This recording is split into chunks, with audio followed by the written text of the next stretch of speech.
하나님의 말씀은 누가복음 13장 1절에서 5절 말씀 보겠습니다. 누가복음 13장 1절부터 5절 말씀입니다. 그때 마침 두어 사람이 와서 빌라도가 어떤 갈릴리 사람들의 피를 저희의 제물에 섞은 일로 예수께 고하니 대답하여 가라사대 너희는 이 갈릴리 사람들이 이같이 해 받음으로써 모든 갈릴리 사람보다 죄가 더 있는 줄 아느냐?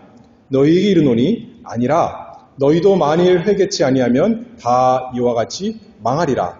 또 실로암에서 망대가 무너져 치어 죽은 18사람이 예루살렘에 거한 모든 사람보다 죄가 더 있는 줄 아느냐? 너희에게 이르노니 아니라 너희도 만일 회개치 아니하면 다 이와 같이 망하리라. 아멘. 이 세상에 우리가 살다 보면 좋은 일만이 아니라 나쁜 일이 많이 일어납니다. 어떤 개인에게만 아니라 또 여러 사람들 집단적으로 또 다양하게 그 안 좋은 일이 생깁니다. 뉴스를 보면 그래서 온 세계에 일어나는 각종 불행으로 가득합니다. 우리나라를 생각해봐도 작년 말에 참 많은 사람들이 그 불의의 사고를 당했습니다. 단지 저 멀리에서만 안 좋은 일이 일어나는 것이 아니라 우리와 가까이 때로는 우리 자신에게 참 비극이 일어날 때가 많이 있습니다. 이 끔찍한 일 가운데, 재난 가운데 하나님이 어디 계신가? 하나님이 지금 무엇을 하고 계시는가? 우리가 생각하게 됩니다. 사람들이 큰 사건에 대해서 각자 입을 열어서 자기 생각을 말합니다. 또 어떤 사람은 너무나 큰 사고를 당해서 아무 말도 못하고 이렇게 있을 수도 있습니다. 그런데 성경에서는 무엇을 말씀하시는가? 하나님께서는 우리에게 무엇이라고 말씀하시는가? 오늘 누가복음 13장을 통해서 그 한 가지 예를 살펴보도록 하겠습니다. 재난에 대한 답변. 재난에 대해서 예수님께서 무엇을 답변하셨는가? 그 말씀으로 은혜 받고자 합니다. 오늘 본문에는 두 가지 사건이 언급됩니다. 하나는 사람들이 예수님께 와서 그 사건을 얘기하고 다른 하나는 예수님께서 친히 말씀하십니다. 1절 말씀에 이렇게 하죠. 그때 마침 두어 사람이 와서 빌라도가 어떤 갈릴리 사람들의 피를 저희의 제물에 섞은 일로 예수께 고하니. 사람들이 이렇게 말하는 거죠. 예수님, 본디오 빌라도 로마 총독이 얼마 전에 행한 이 악한 일에 대해서 들어보셨습니까? 사람들이 예수님께 이야기를 했습니다. 빌라도는 이방인이요 로마 총독이기 때문에 유대인들과 사이가 좋을 리가 없습니다. 그리고 빌라도는 이번 악행을 통해서 누구를 죽였냐면 갈릴리 사람들을 죽였습니다. 예수님의 출신이 어딘가요? 갈릴리 나사렛 예수다 이렇게 말하지 않습니까?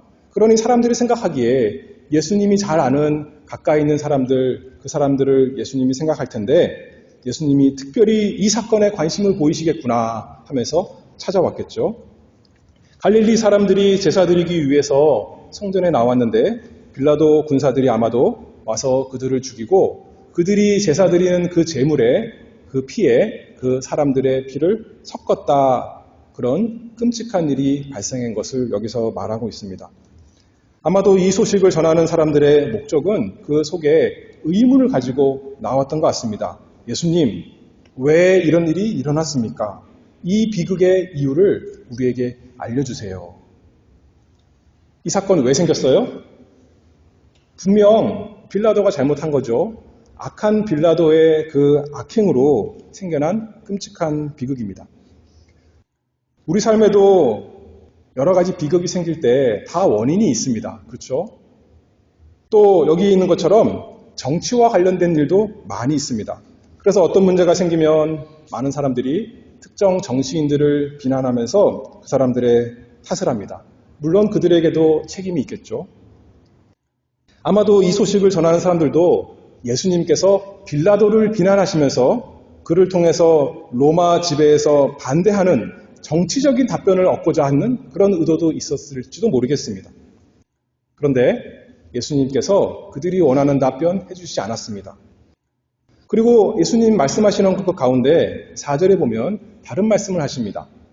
또 실로암에서 망대가 무너져 치어 죽은 18사람이 예루살렘에 있는 실로암 거기에 망대가 있었는데 무너져서 많은 사람이 죽었습니다. 이것은 왜 그런 것일까요? 사람들이 생각해 볼 때 바람이 심하게 불어서 그런 것인가? 자연재해인가? 아니면 부실공사 때문인가? 아니면 사람들이 부주의해서 어떤 것에 책임이 있지 않겠는가 생각할 것입니다. 오늘날도 그렇죠.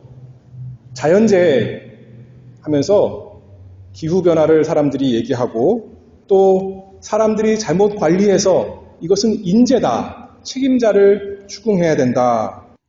또 사람들이 조심하지 않아서 이렇게 큰 사고가 난 것이다 라고 책임 소재를 우리가 찾습니다. 어떤 것이든 원인이 있고 결과가 있습니다. 가까운 원인이 있고 또 먼 원인, 오래된 원인이 있고 또 직접적인 원인이 있고 간접적인 원인이 있고 어떤 일에는 그 원인이 있고 그것에 대한 결과가 있습니다. 그래서 사람들이 물어보는 거죠. 예수님, 왜 이런 일이 일어났습니까? 왜 하나님을 예배하러 성전에 나온 사람들이 하나님을 대적하는 이방 총독 빌라도의 손에 죽었습니까? 왜 하나님의 도성 예루살렘에서 왜 하나님의 집 성전에서 이런 끔찍한 일이 일어났습니까? 선하신 하나님께서 모든 것을 다 다스리시는 것을 우리가 아는데 왜 이런 일이 우리에게 일어납니까? 그런데 예수님께서 직접적인 답변을 해주지 않으십니다. 어떤 정치가 문제다, 어떤 사회가 문제다, 자연이 문제다, 어떤 개인, 특정 사람이 문제다 이렇게 말씀해 주시지 않으십니다. 그래서 재난이 일어나면 불신자들은 하나님은 계시지 않아 이렇게 하나님을 부인합니다. 또는 하나님이 계신다 하더라도 그 하나님은 선하신 하나님도 아니고 능력이 있으신 하나님이 아니야 라고 말하면서 하나님을 대적하고 미워합니다. 그런데 예수님께서는 이런 문제에 대해서도 하나님을 변호하지 않으십니다. 우리는 하나님의 하시는 일을 다 알 수가 없습니다. 다만 우리 하나님은 성경에서 우리에게 알려주신 대로 선하신 분이시오, 지혜로우신 분이시오, 또 하나님은 능력이 있으신 주권을 가지시는 분이시다. 그것을 믿을 뿐입니다. 우리는 당장 눈앞에 일어나는 그 어려운 일을 보고 슬프고 괴롭고 너무 힘들지만 영원하신 하나님께서 하나님의 그 영원하신 뜻과 목적과 계획대로 선하시게 능력 있게 행하신 것을 우리는 그저 믿을 뿐입니다. 그래서 성경의 고백처럼 이렇게 따라합니다. 신명기 29장 29절 말씀처럼 오묘한 일은 우리 하나님 여호와께 속하였거니와 나타난 일은 영구히 우리와 우리 자손에게 속하였나니 이는 우리로 이 율법의 모든 말씀을 행하게 하심이니라. 하나님께서 알려주시 않은 것에 대해서는 우리가 다 알 수 없지만 하나님께서 분명하게 알려주신 하나님의 율법의 말씀, 우리가 어떻게 살아야 되는가 그것에 대한 말씀으로 우리는 살아가는 것뿐이다 이렇게 말씀하고 있는 것이죠. 그런데 사람들이 예수님께 찾아와서 이 비극을 전한 이유 중에 하나는 고난에 대해서 일반적으로 종교적인 관점으로 생각하기 때문에 그렇습니다. 그 일반적인 관점이 뭐냐면 욥의 친구들과 같은 관점입니다. 욥이 알 수 없는 고난을 당했습니다. 너무나 비참한 일을 당했습니다. 근데 친구들이 위로하러 왔다고 하면서 하는 말이 욥기 4장 7절에 이렇게 말씀하죠. 생각하여 보라. 죄 없이 망한 자가 누구인가? 정직한 자의 끊어짐이 어디 있는가? 내가 보건대 악을 밭갈고 독을 뿌리는 자는 그대로 거두나니 다 하나님의 입기운에 멸망하고 그 콧김에 사라지느니라.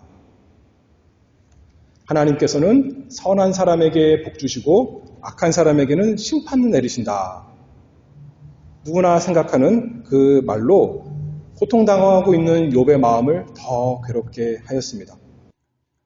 우리 속담에 뭐라 그러냐면 아니 땐 굴뚝에 연기 날까? 네가 잘못했으니까 너에게 그런 심한 재앙이 있는 것이야. 불행당한 사람들이 다른 사람보다 더 많은 죄가 있어서 이런 큰 불행을 특별히 당한 것이야. 그런데 예수님께서 오늘 본문 말씀을 통해서 그런 우리의 생각을 다 부인하십니다. 누가복음 13장 2절에 이렇게 말씀하시죠. 너희는 이 갈릴리 사람들이 이같이 해 받음으로써 모든 갈릴리 사람보다 죄가 더 있는 줄 아느냐? 너희에게 이르노니 아니라. 예수님이 단연코 부정하십니다. 그리고 내려가서 4절에도 이렇게 말씀하시죠. 또 실로암에서 망대가 무너져 치어 죽은 18사람이 예루살렘에 거한 모든 사람보다 죄가 더 있는 줄 아느냐? 너에게 이르노니 아니라. 반복해서 예수님께서 강조하십니다. 이 세상에 일어나는 많은 비극이 반드시 그 비극당한 사람들의 직접적인 죄 때문에 일어난 것은 아니다. 예수님께서, 하나님이신 예수님께서 친히 이렇게 답변해 주십니다. 근데 우리가 이렇게 판단하기 쉬워요. 그렇죠? 우리가 하나님을 믿는 사람이라는 그 신앙이라는 근거로 다른 사람들에게 일어나는 불행에 대해서 이런 식으로 생각하고 판단할 때가 많이 있습니다. 어떤 사람에게 또 특별히 어떤 지역에게 안 좋은 일이 닥칠 때 그들은 우상 숭배하는 사람들이기 때문에 하나님께서 저런 심판을 내리신 거야. 그들은 하늘의 하나님을 거역하는 사람들이라서, 대놓고 거역하는 사람들이라서 하나님께서 그렇게 심판하신 거야. 우리가 그렇게 판단하며 생각할 때가 많이 있습니다. 우리가 재판장이 아닌데도 섣불리 판단하는 것이죠. 물론 성경을 보면 그런 경우가 많이 있습니다. 자신들의 죄로 인해서 하나님께 심판 분명히 받는 경우가 있어요. 대표적인 게 뭐냐면 애굽의 바로 하나님의 말씀에 거역하다가 하나님의 심판을 크게 10번이나 받았죠. 또 소돔과 고모라도 분명히 그렇습니다. 그들의 죄가 하늘에 사무쳐서 하나님께서 그들을 다 진멸하셨습니다. 우리가 어떻게 하냐면 성경에서 말씀하시니까, 성경에서 하나님께서 알려주시니까 우리가 아는 겁니다. 그런데 오늘날은 그렇지 않다는 거예요. 그렇죠? 예수님께서 이렇게 말씀하지 않습니까? 오늘날 우리 현시에 일어나는 재난에 대해서는 우리가 감히 이렇다 저렇다 하나님께서 저 사람들에게 진노하신 것이다 그렇게 말할 수 없다는 거죠. 우리가 예수님보다 더 뛰어난 사람입니까? 더 잘 아나요? 우리가 더 하나님 마음을 잘 알고 있나요? 예수님이 아니라 그러는데 우리가 어떻게 판단할 수 있겠습니까? 예수님께서 한편으로는 우리에게 그 재난의 이유를 알려주시지도 않고 또 다른 한편으로는 우리의 잘못된 판단을 부정하시면서 우리에게 꼭 필요한 영적인 교훈을 이 시간에 주십니다. 3절에 보면 계속 말씀하시죠. 너희도 만일 회개치 아니하면 다 이와 같이 망하리라. 그리고 5절에도 똑같이 말씀하십니다. 너희도 만일 회개치 아니하면 다 이와 같이 망하리라. 우리 주님께서 재난을 당한 사람들보다도 그 재난을 보고 듣는 우리에게 초점을 맞추시며 우리에게 영적인 유익을 주시고자 합니다. 그들이 어떤 자인가 그것을 살피기보다도 우리가 하나님 앞에서 어떤 사람인가 그것을 생각해보라 그 말씀이시죠. 너희도 만일 회개치 아니하면 다 이와 같이 망하리라. 특별한 죄를 범한 사람들에게 특별한 재앙이 임했다 이렇게 말씀하시는 것이 아니라 그 특별한 비극으로 인해서 우리 모두에게 특별한 말씀, 특별한 회개를 촉구하고 계시는 것입니다. 하나님께서 만일 우리의 행한 대로 바로바로 그에 합당한 심판을 내리셨다면 하나님의 마지막 심판날이 필요 없을 것입니다. 그렇죠? 그리고 모두 다 심판받아서 망해서 이 세상에 아무도 살아남지 않아서 하나님께서 왜 심판하시는가 의문 가질 사람도 없을 것입니다. 다만 하나님께서 이 세상에 때때로 재난이 임하게 하셔서 장차 올 크고 두려운 심판이 있다는 것을 모든 사람으로 하여금 알게 하십니다. 조그만 소리로 세미한 음성으로 말씀하시는 것이 아니라 너무나 괴로운 비극을 통해서 우리에게 크게 외치시는 것입니다. 너희도 만일 회개치 아니하면 다 이와 같이 망하리라. 우리가 어느 정도 평안히 살고 있다면 우리에게 죄가 없어서 그런 것이 결코 아닙니다. 우리는 이런 고난을 당해서 왜 나에게, 왜 사람들에게 이렇게 어려운 고난이 오는가 탄식하지만 하나님의 은혜로 깨달았다면 이렇게 질문해야 될 것입니다.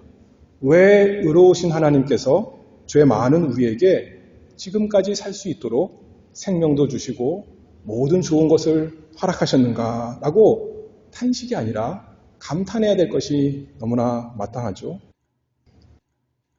우리 본래의 모습대로라면 우리가 하나님께 받아 마땅한 것은 바깥 어두움에 처하고 그 두려운 심판 받아는 것이 너무나 당연한 것입니다.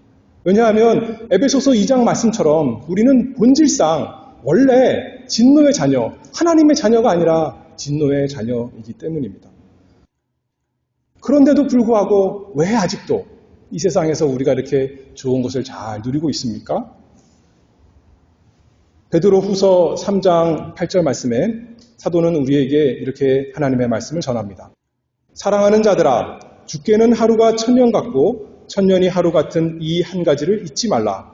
주의 약속은 어떤 이에 더디다고 생각하는 것 같이 더딘 것이 아니라 오직 너희를 대하여 오래 참으사 아무도 멸망치 않고 다 회개하기에 이르기를 원하시느니라. 하나님께서 우리 모든 사람이 다 회개해서 멸망에서 벗어나기를 원하시기 때문에 우리를 참아주시고 인내하시고 기다리신다 말씀합니다. 장차 하나님의 그 마지막 아무도 피할 수 없는 그 심판이 올 텐데 거기서 피하는 길이 딱 한 가지 있다 그 말씀이죠.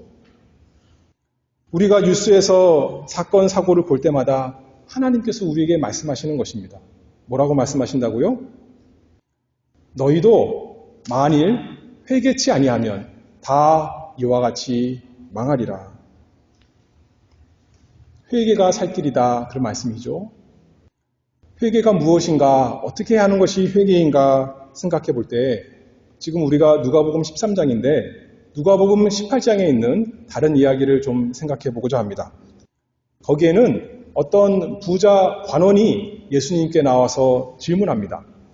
18절입니다. 선한 선생님이여, 내가 무엇을 하여야 영생을 얻으리이까? 그랬더니 예수님께서 그에게 십계명 하나하나 말씀하시면서 이것을 지키라 그런 식으로 말씀하시니까 그 사람이 대답합니다. 이것은 내가 어려서부터 다 지켰습니다. 율법의 말씀대로 내가 다 순종했습니다. 그랬더니 예수님 뭐라 그러시나요? 그러면 네가 오히려 한 가지 부족한 것이 있는데 네게 있는 것을 다 팔아서 가난한 사람들에게 나눠줘라. 그리하면 하늘에서 보화가 네게 있으리라. 그리고 와서 나를 쫓으라. 예수님께서 영생의 비결을 알려주셨습니다. 회개의 비결을 알려주셨습니다. 구원의 참 길을 알려주셨습니다. 그랬더니 이 사람이 감사합니다 예수님, 너무나 감사합니다. 저에게 이 좋은 것을 알려주셨더니 얼마나 참 주님은 놀라운 선생님이시군요. 그랬습니까? 그것이 아니라 근심하며 돌아갔습니다.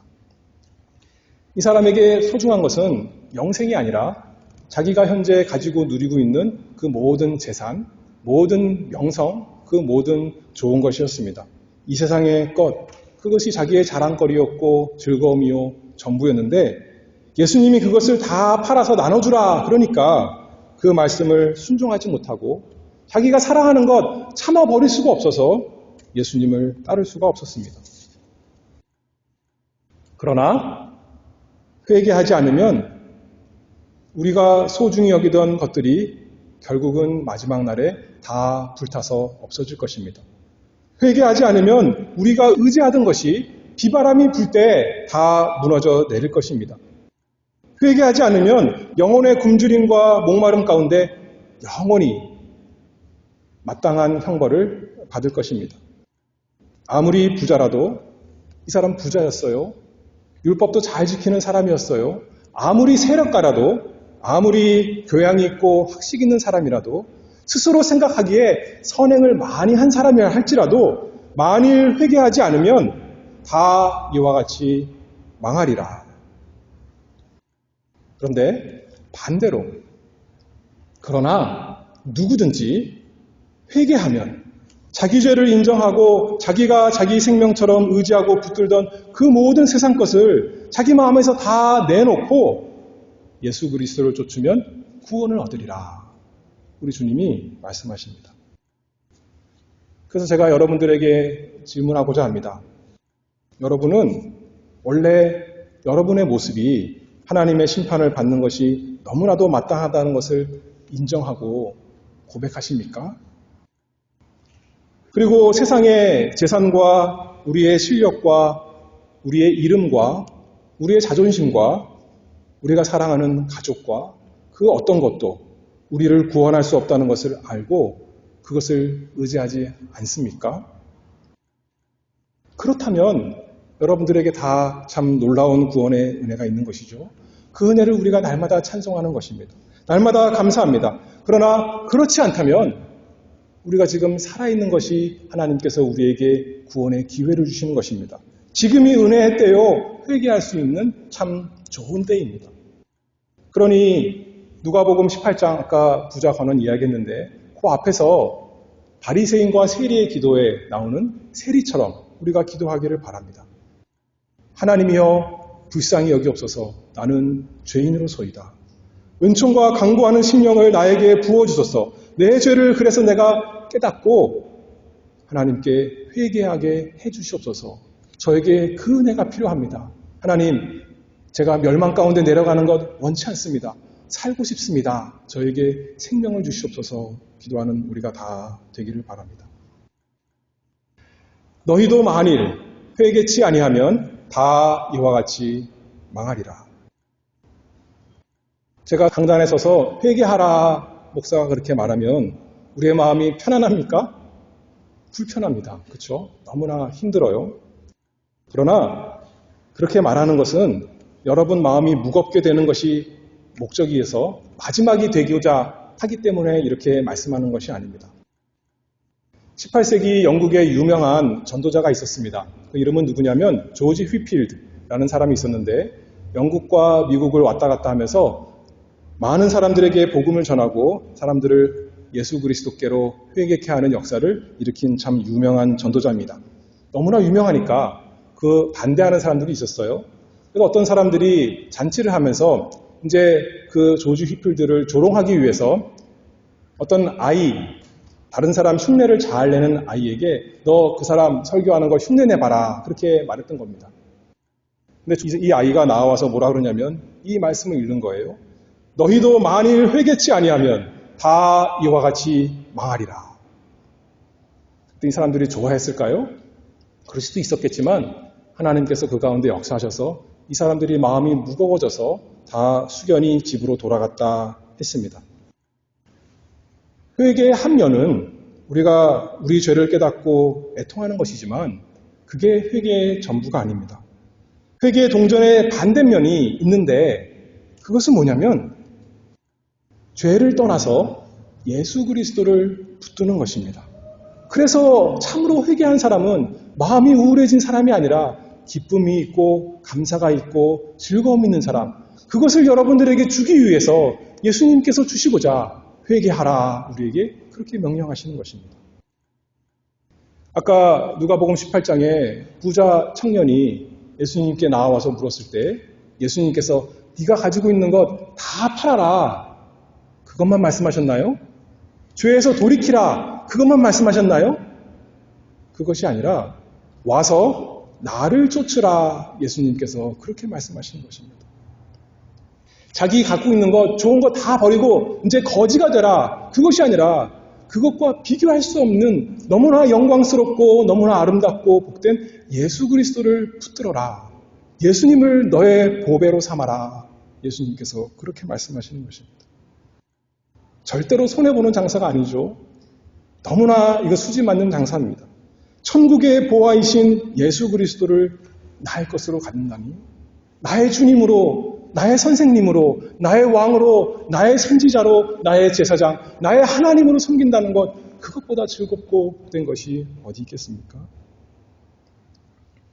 우리의 모든 것 다 내주고라도, 다 버려서라도 주님 얻을 수 있다면 얼마든지 한 번만이 아니라 두 번, 세 번 영원히 우리가 해야 되는 것 아니겠습니까?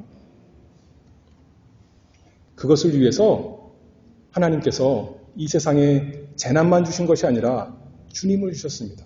우리 주 예수 그리스도를 우리에게 주셨습니다. 이 세상 모든 사람이 다 죽는 것보다 더 큰 생명, 더 귀한 생명 예수 그리스도를 주셨습니다. 이 세상에 있는 모든 재물보다 어떤 영광보다 더 영광스러우신 예수 그리스도를 우리에게 주셨습니다. 그래서 그분이 우리가 받아야 되는 영원한 재앙을, 영원한 하나님의 진노를 다 받으시도록 하나님께서 우리에게 주셨습니다. 그리고 말씀하시는 거죠. 누구든지 예수 그리스도를 믿어라. 요한복음 3장 16절 우리가 잘 아는 말씀이죠. 하나님이 세상을 이처럼 사랑하사 재앙을 주시는데 이처럼 사랑하신다는 거예요. 왜요? 독생자를 주셨으니 여기에 답이 있는 거 아니겠습니까? 이는 저를 믿는 자마다 멸망치 않고 영생을 얻게 하려 하심이니라. 우리로 하여금 멸망이 아니라 영생이 있도록 재앙을 주셔서 우리 죄에서 돌이켜서 예수 그리스도께 나와서 예수 그리스도 붙들도록 예수 그리스도를 우리 마음에 모시도록 하나님께서 주셨습니다. 누가복음 아까 18장이었죠. 오늘 본문은 13장이고요. 그 다음 장 19장에 가면 어떤 부자가 나오냐면 세리 삭개오가 나옵니다. 18장에서 부자는 예수님께서 말씀하실 때 근심하며 돌아갔지만 19장의 부자 삭개오는 예수님을 자기 집에 모시고 나서 무엇이라 그럽니까? 내 가진 것 절반이라도 다 팔아서 가난한 사람 주겠습니다. 왜 그런 사람 되었어요? 예수님을 자기 심령에 모셨거든요. 자기 재물, 그전에는 그거 의지하고 남의 거 빼앗으려서 자기 재물 늘리려던 사람이었지만 이제는 예수님이 나에게 오셨으니 예수님이 나의 주님이 되셨으니 이 세상 어떤 것도 의지하지 않고 그것으로 인해서 나의 모든 것을 삼지 않는 즐거운 사람 된 것 아니겠습니까? 그 모든 은혜가 우리에게 있기를 바랍니다. 그 비밀을 아는 사람, 그 사람이 예수 믿는 사람이요, 그 사람이 천국 백성이요, 그 사람이 하나님의 자녀요, 그 사람에게 영생이 있는 것입니다. 나 같은 죄인을 위해서 예수께서 하나님 아들께서 이 세상에 사람이 되어 오셨고 나 대신에 십자가에서 하나님의 모든 재앙을 내가 받아야 되는 모든 재앙을 한 방울도 남김없이 다 받으신 주님. 나를 위해서 세상에서 하나님의 모든 율법의 말씀을 나를 대신해서 다 순종하신 주님. 그 주님을 하나님 아버지께서 우리에게 주셨습니다. 그분이 우리 마음에 이 세상 어떤 것보다도 사랑스럽고 즐거운 그 대상이 되기를 바랍니다. 그 놀라운 구원의 은혜가 우리 모두에게 있기를 바랍니다. 그렇지 않은 것을 우리가 날마다 회개합니다. 우리가 이미 예수 믿는 사람이지만 그 즐거움을 맛보아 아는 사람이지만 그러나 세상에 살다 보니까 여전히 우리 관심은 세상에만 있고 그것이 없으면 안 되는 줄 알고 날마다 그것만 붙들고 살아가는 우리의 모습을 회개하고 날마다 더욱 예수 그리스도를 믿고 붙들고 의지하고 그 주님의 즐거움을 누리는 우리 모두가 되기를 바랍니다. 주님 말씀에 순종해서 섬기는 것보다 다른 것에 우리의 마음과 생각 빼앗기지 않도록 회개하고 예수님 말씀 따라가는 영생 있는 사람, 참으로 복 있는 사람, 참으로 구원이 우리의 것이 되기를 바랍니다. 기도하겠습니다. 지극히 높으신 하나님 아버지, 이 낮고 천한 세상에 사는 저희에게 하나님께서 때를 따라 큰 비참한 재앙을 내리시지만 무엇보다도 하나님의 아들 예수 그리스도 저에게 주셔서 십자가에서 우리가 받아야 되는 모든 재앙을 받게 하신 그 놀라운 사랑과 은혜를 감사하며 찬송합니다. 그 예수 그리스도께서 우리의 주님임을 믿습니다. 나를 위해서 십자가에서 죽으시고 부활하신 그 주님이 내게 오너라 와서 나를 쫓으라 명령하시오니 날마다 따라가는 사람 되기를, 그래서 복 있는 사람, 영생에 있는 사람 될 수 있도록 저희에게 은혜 내려 주시옵소서. 예수 그리스도의 이름으로 기도하옵나이다. 아멘.